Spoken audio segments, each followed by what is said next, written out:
Comment est vu ce rachat de Carrefour par Couche-Tard au Québec ?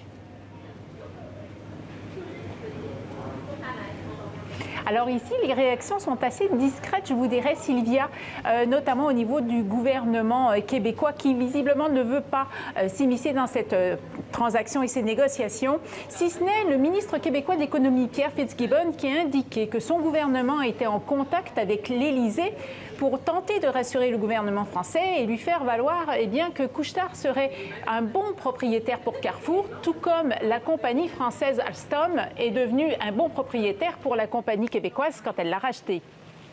Alors au Québec, Couche-Tard est un géant des supérettes, ça vaut la peine de le rappeler, Catherine. Alors tout à fait. Pourquoi ce nom Couche-Tard? Eh bien parce qu'à la base, c'était un réseau de stations-service et de dépanneurs. Et les dépanneurs, ce sont ces petites épiceries ici au Québec qui servent à dépanner parce qu'elles sont ouvertes jusqu'à 23h le soir. Donc, d'où le nom Couche-Tard. Alors, c'est une compagnie qui a été fondée par un Québécois qui s'appelle Alain Bouchard. Dans les années 80, il en est toujours le président.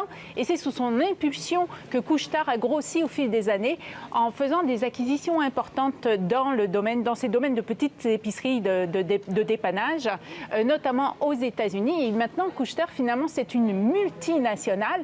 Il y a plus de 14 000 magasins dans le monde et quelques 130 000 employés. Alors, est-ce que vous allez trouver du sirop d'érable sur les tablettes de Carrefour prochainement? C'est à voir, mais au regard de la réaction du gouvernement français, on peut se permettre d'en douter.